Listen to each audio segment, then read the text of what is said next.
स्वागत है आपका आपके अपने YouTube चैनल सफलता गुरु क्लासेस में। आज हम लेकर आए हैं गुप्त काल से संबंधित कुछ बहुत ही महत्वपूर्ण क्वेश्चन जो कि आने वाले किसी भी एग्जाम के लिए बहुत ही इम्पोर्टेंट है।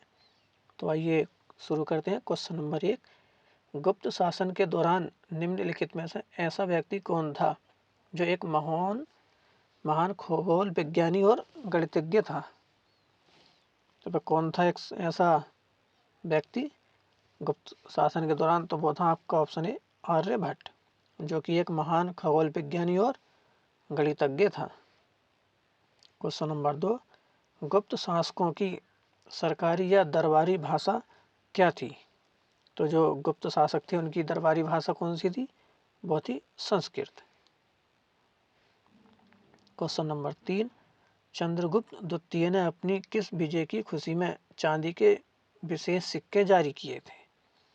तो जो चंद्रगुप्त द्वितीय द्वारा जो है चांदी के विशेष सिक्के जारी किए गए थे वो किस खुशी या उपलक्ष्य में जारी किए गए थे?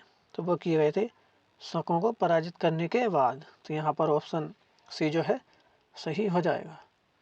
क्वेश्चन नंबर 4, मेहरौली जो कि दिल्ली में स्थित है लौह स्तंभ का निर्माण किस सदी में हुआ था? तो जो मेहरौली का लौह स्तंभ है उसका निर्माण हुआ था वो हुआ था चतुर्थ सदी में। क्वेश्चन नंबर 5, कालिदास की किस कृति की गिनती विश्व की 100 प्रसिद्ध साहित्यिक कृतियों में होती है? यानी कालिदास की वह कौन सी रचना है जिसकी गिनती जो है विश्व की 100 प्रसिद्ध साहित्यिक कृतियों में होती है? तो वह है आपका option A Abhigyan Shakuntalam. Question number 6, वर्तमान गणित में दशमलव प्रणाली आविष्कार का श्रेय निम्न में से किस युग को है? तो वह किस युग को है? वो है गुप्त युग को। क्वेश्चन नंबर 7, किस गुप्तकालीन शासक को कविराज कहा गया है? तो वह कौन सा गुप्तकालीन शासक है जिसे जो है कविराज कहा गया है? तो वह है आपको ऑप्शन सी समुद्रगुप्त।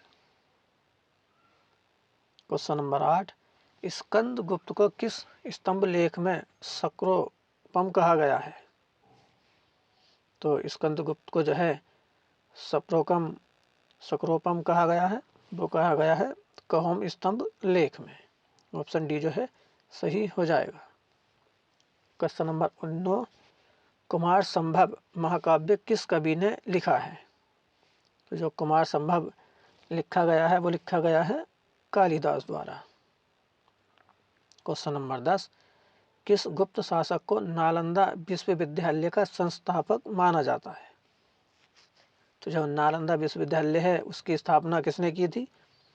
वो की थी कुमारगुप्त एक ने। क्वेश्चन नंबर 11, गुप्त वंश का संस्थापक कौन था? तो गुप्त वंश की स्थापना जो है किसके द्वारा की गई थी? वो की गई थी श्रीगुप्त द्वारा। क्वेश्चन नंबर 12, श्रीलंका के राजा मेघवर्मन ने किस स्थान पर भगवान बुद्ध का मंदिर बनवाने के लिए समुद्रगुप्त से अनुमति मांगी थी? तो जो श्रीलंका के राजा थे मेघवर्मन, उन्होंने जो है समुद्रगुप्त से किस स्थान पर भगवान बुद्ध का मंदिर बनवाने के लिए अनुमति मांगी थी? तो वो मांगी थी आपका ऑप्शन डी बोध गया में। क्वेश्चन नंबर 13, मंदिर निर्माण कला का जन्म सर्वप्रथम कब हुआ? यानी मंदिर निर्माण कला का जो है जन्म किस काल में हुआ था? तो वो हुआ था गुप्त काल में। क्वेश्चन नंबर 14, गुप्त शासकों द्वारा जारी किए चांदी के सिक्के क्या कहलाते थे? तो जो गुप्त शासकों द्वारा चांदी के सिक्के जारी किए गए थे उसे जो है किस नाम से जाना जाता था? उसे नाम से जाना जाता था रूपक। क्वेश्चन नंबर 15, गुप्त वंश के किस शासक ने सर्वप्रथम महाधिराज की उपाधि धारण की थी? तो समुद्रगुप्त द्वारा जो है सर्वप्रथम महाधिराज की जो है उपाधि धारण की गई थी। क्वेश्चन नंबर 16, गुप्त काल के सर्वाधिक लोकप्रिय देवता कौन थे?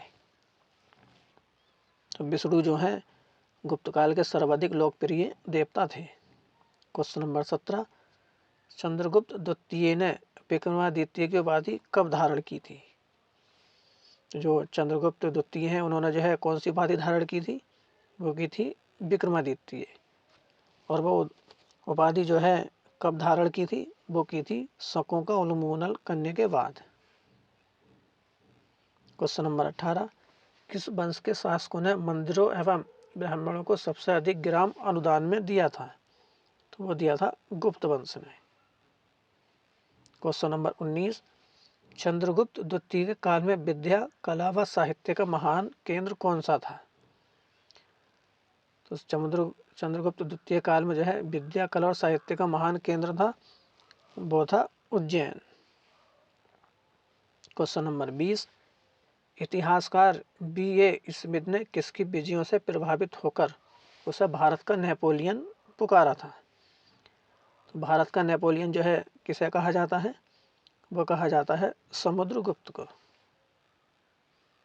क्वेश्चन नंबर 21, गुप्त वंश का वह राजा कौन था जिसने हूणों को भारत पर आक्रमण करने से रोका था? तो वह कौन सा राजा था जिसने हूणों को जो है भारत पर आक्रमण करने से रोका था? वो था स्कंदगुप्त। क्वेश्चन नंबर 22, समुद्रगुप्त की सैनिक उपलब्धियों का वर्णन उसके किस अभिलेख में है? तो समुद्रगुप्त की जो सैनिक उपलब्धियां हैं उसका वर्णन जो है वो है प्रयाग अभिलेख में उपलब्ध है। क्वेश्चन नंबर 23, निम्न में से किस काल में स्त्रियों की पुरुषों से बराबरी थी? तो गुप्त काल में जो है स्त्रियों और पुरुषों की बराबरी थी। क्वेश्चन नंबर 24, निम्नलिखित में से किस गुप्त शासक ने अपने सिक्कों पर अपने को बीड़ा बजाते हुए आकृति में अंकित करवाया है? तो वह कौन सा गुप्त शासक है जिसे जो है सिक्कों पर बीड़ा बजाते हुए दिखाया गया है? तो वह है आपको option D, Samudragupta. Question number 25, गुप्त राजवंश किस लिए प्रसिद्ध था? तो जो गुप्त वंश है वो जो है कला एवं स्थापत्य के लिए बहुत ही प्रसिद्ध था। क्वेश्चन नंबर 26, अजंता कलाकृतियाँ किससे संबंधित हैं? तो अजंता कलाकृतियाँ जो हैं वो संबंधित हैं गुप्त काल से। क्वेश्चन नंबर 27, गुप्त कालीन शासन प्रणाली किस प्रकार की थी? तो जो गुप्तकालीन शासन प्रणाली थी वो किस प्रकार की थी? बहुत ही राजतंत्रात्मक। क्वेश्चन नंबर 28, फाहियान द्वारा रचित ग्रंथ फो कुओ की में निम्न में से किसका विवरण नहीं मिलता है? तो जो फाहियान द्वारा रचित ग्रंथ है फो कुओ की में किसका विवरण नहीं है? तो वो है बौद्ध धर्म के सिद्धांतों का विवरण नहीं मिलता है देखने को।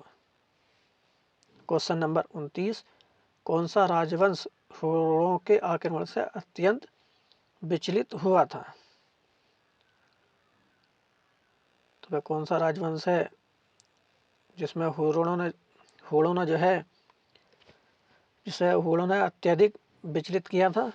तो वह राजवंश है गुप्त राजवंश। क्वेश्चन नंबर 30, निम्नलिखित में से कौन सा नाटक कालिदास ने नहीं लिखा है? तो वह कौन सा नाटक जो कालिदास द्वारा नहीं लिखा गया है? वो लिखा गया है जानकी हरण जो है कालिदास द्वारा नहीं लिखा गया है। क्वेश्चन नंबर 31, वह प्रथम भारतीय विद्वान कौन था जिसने गणित को एक पृथक विषय के रूप में स्थापित किया? तो आर्यभट्ट द्वारा जो है गणित को एक पृथक विषय के रूप में स्थापित किया आर्यभट्ट ने। क्वेश्चन नंबर 32, गुप्तकालीन पुस्तक नवनीतकम निम्न में से किस विषय से संबंधित है? जो पुस्तक है नवनीतकम वह किस विषय से संबंधित है? वो संबंधित है चिकित्सा से। क्वेश्चन नंबर 33, निम्न में से किस गुप्त राजा ने विक्रमादित्य की उपाधि ग्रहण की थी? तो वह कौन सा राजा है जिसने विक्रमादित्य की उपाधि धारण की थी? वह है चंद्रगुप्त द्वितीय। क्वेश्चन नंबर 34, कुछ विद्वानों के अनुसार कवि कालिदास किसके राजकवि थे? तो कुछ विद्वान जो हैं कालिदास को किसका राजकवि मानते हैं? वो मानते हैं चंद्रगुप्त द्वितीय यानी विक्रमादित्य का। क्वेश्चन नंबर 35, अजंता चित्रकारी का विषय वस्तु निम्नलिखित में से किससे संबंधित है? तो बौद्ध धर्म से जो है अजंता चित्रकारी का संबंध है। क्वेश्चन नंबर 36, गुप्त स्थापत्य कला का सर्वोत्तम मंदिर कौन सा है? तो वो है देवगढ़ का दशावतार मंदिर। क्वेश्चन नंबर 37, अजंता की गुफाओं में किन गुफाओं का निर्माण गुप्त काल में हुआ? तो वह कौन कौन सी गुफाएं हैं जिनका निर्माण जो है गुप्त काल में हुआ था? तो वह है 16वीं, 17वीं और 19वीं। क्वेश्चन नंबर 38, तांबा का सिक्का जारी करने वाला पहला गुप्त शासक कौन था? तो तांबे का सिक्का जो है सर्वप्रथम किस गुप्त शासक द्वारा जारी किया गया था? वो किया गया था रामगुप्त द्वारा। क्वेश्चन नंबर 39, एरड़ अभिलेख का संबंध किस शासक से है? तो भानुगुप्त का संबंध जो है वो एरड़ अभिलेख से है। तो यहाँ पर ऑप्शन सी जो है सही हो जाएगा। क्वेश्चन नंबर 40, अमरकोश के लेखक अमर सिंह किस शासक के दरबार से जुड़े थे? यानी अमर सिंह जो हैं जिन्होंने अमरकोश लिखा है वो किस राजा के दरबार में रहते थे? तो वह रहते थे चंद्रगुप्त द्वितीय के। क्वेश्चन नंबर 41, गुप्त संवत को प्रारंभ करने का श्रेय किसे दिया जाता है? तो गुप्त संवत जो है प्रारंभ हुआ था वो हुआ था 319 से 320 में। इसको जो है प्रारंभ किसने किया था गुप्त संबंध को? तो वो किया था चंद्रगुप्त प्रथम ने। क्वेश्चन नंबर 42, बाल विवाह की प्रथा कब आरंभ हुई थी? तो बाल विवाह की प्रथा जो है वो आरंभ हुई थी गुप्त काल में। क्वेश्चन नंबर 43, फाहियान किसके शासनकाल में भारत आया था? फाहियान जो है चंद्रगुप्त द्वितीय के शासनकाल में भारत आया था। क्वेश्चन नंबर 44, भारतीय संस्कृति का स्वर्ण युग किस युग को कहा जाता है? तो भारतीय संस्कृति का स्वर्ण युग जो है वो कहा जाता है गुप्त काल को। क्वेश्चन नंबर 45, सोने के सर्वाधिक सिक्के किस काल में जारी किए गए थे? तो सोने के सर्वाधिक सिक्के जारी किए गए थे वो किए गए थे गुप्त काल में। क्वेश्चन नंबर 46, यूरोपीय भाषा में अनुदित यानी अनुवादित प्रथम भारतीय ग्रंथ कौन सा है? तो अभिज्ञान शाकुंतलम जो है वह ऐसा ग्रंथ है जिसे जो है यूरोपीय भाषा में सर्वप्रथम अनुवादित किया गया था। क्वेश्चन नंबर 47, सती प्रथा का पहला उल्लेख कहाँ से मिलता है? यानी सती प्रथा का पहला उल्लेख जो है किस ग्रंथ से देखने को मिलता है? तो वह मिलता है एरड़ अभिलेख से। क्वेश्चन नंबर 48, फाहियान कहाँ का निवासी था?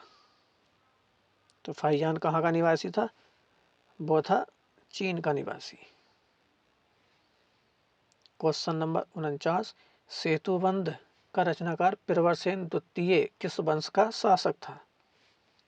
तो जो प्रवरसेन द्वितीय हैं जिन्होंने सेतुबंध की रचना की थी वो किस वंश का शासक था? तो वो था वाकाटक वंश का शासक था। क्वेश्चन नंबर 50, गुप्तकालीन सिक्कों का सबसे बड़ा ढेर कहाँ से प्राप्त हुआ है? जो गुप्तकालीन सिक्के हैं उनका सबसे बड़ा ढेर कहाँ से प्राप्त हुआ है? वो प्राप्त हुआ है बयाना भरतपुर से। अगला है क्वेश्चन नंबर 51, परम भागवत उपाधि धारण करने वाला प्रथम गुप्त शासक कौन था? तो समुद्रगुप्त जो है इन्होंने जो है सर्वप्रथम परम भागवत की उपाधि धारण की थी। अगला है क्वेश्चन नंबर 52।